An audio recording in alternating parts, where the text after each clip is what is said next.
Drink it all, you won't feel it.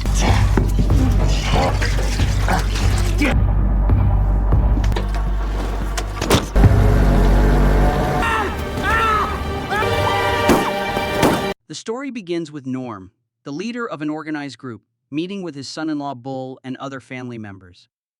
After the meeting, Norm and his team go to a slaughterhouse, where he learns the business has been struggling for years and has not cleared what it owes. Norm moves to take control of the factory, but the owner delays signing the documents despite earlier promises to clear the debt. Bull sees the delay as a tactic and steps in. You know I do things for you, Norm. You know, they're closing me down. Oh, sorry, yeah? You right-handed? Left hand. Place or your home or wherever you are, but The pressure leads the owner to complete the transfer. good boy. On the return trip, Bull realizes that Gary, who had provided the loan, is no longer with the group. Gary was meant to assist, but he and the others avoided Bull's questions. Later that night, Bull saw Gary's car at his home and went to check. He found Gary involved with his wife, Gemma, and she quickly retreated into their son's room. Bull realized he had been betrayed by both of them. Come on, out of here.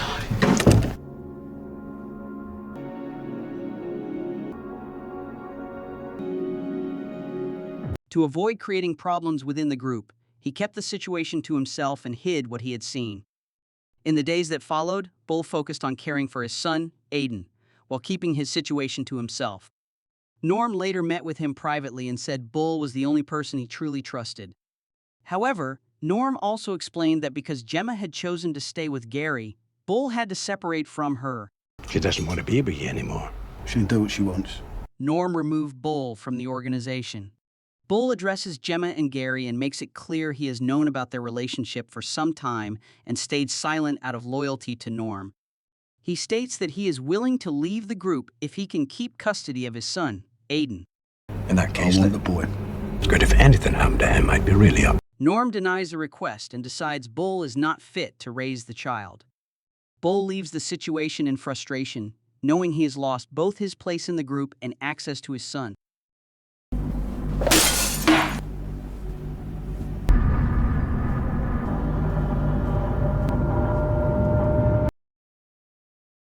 The next day, Bull went to his former home to collect Aiden. He remained focused on protecting his son. Soon, Marco and Mike arrived with a request from Norm, inviting Bull and Aiden on a trip to a nearby amusement park. Bull initially declined to stay clear of the group, but Marco convinced him it was meant as a final gesture. Bull then agreed to go. At the amusement park, Bull spends time with Aiden before Norm has Marco and Mike take the child away for another ride. Once Aiden is out of view, Norm draws a weapon and takes Bull to the parking lot, where Gary is waiting.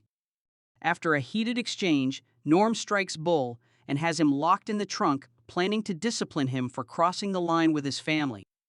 They bring Bull to an abandoned bus in a remote area where Gemma confronts him over his plan to leave with Aiden. Couple. Arsehole. She never married. Get up! Get up! Get up, fucking drunk! Marco! Norm then steps in and tests Bull's intentions if he were ever separated from his son, I'll get out of this, I'll fucking kill everyone. which alarms Norm. Seeing him as a risk, Gemma, Yeah. go get the petrol. Norm orders his team to secure the bus and has Bull subdued, moving forward with a plan to remove him from the situation. Bull is left inside the empty bus as it is set on fire.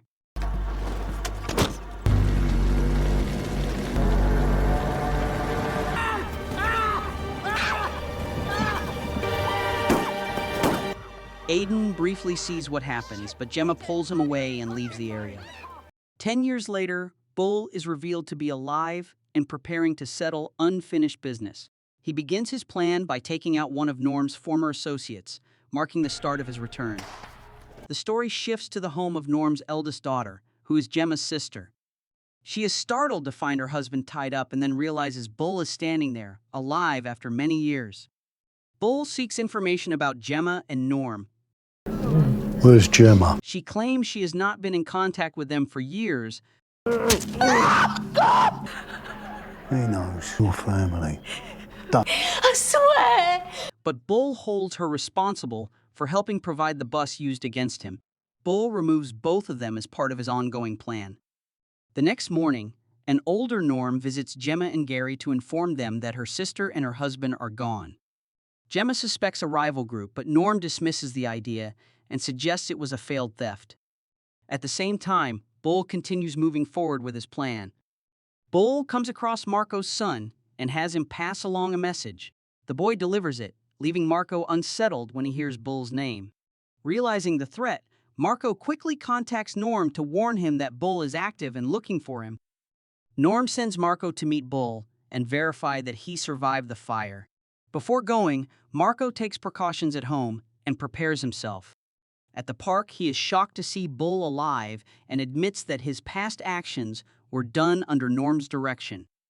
Marco's wife becomes concerned when she receives a call from his phone and realizes something is wrong. She later finds Marco no longer alive at the park.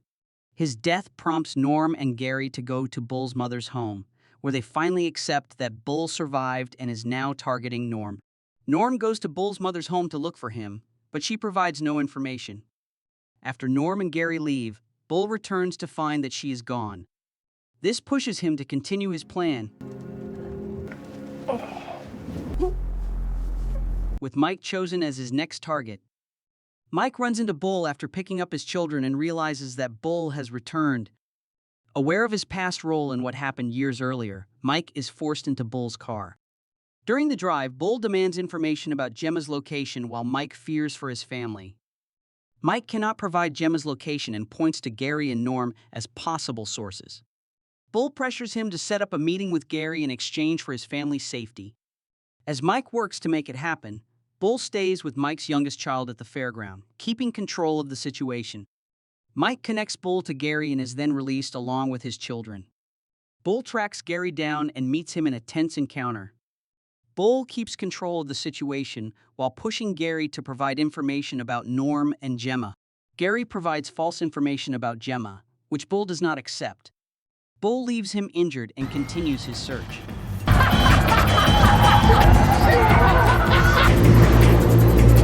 Later, Bull enters a nightclub, uncovers a trafficking operation, and pressures one of the couriers to provide leads connected to Gemma. Bull uses the courier to reach a major dealer who may have information about Gemma. The dealer offers to provide details in exchange for payment. Bull takes control of the situation, leaving the dealer seriously injured to obtain what he needs. Bull forces the dealer to provide information and lead him to Gemma's home.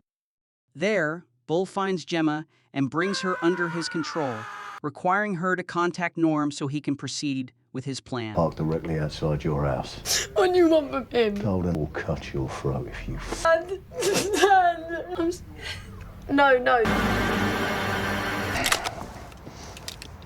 Norm arrives at Gemma's house armed, but Bull is waiting and quickly gains the upper hand.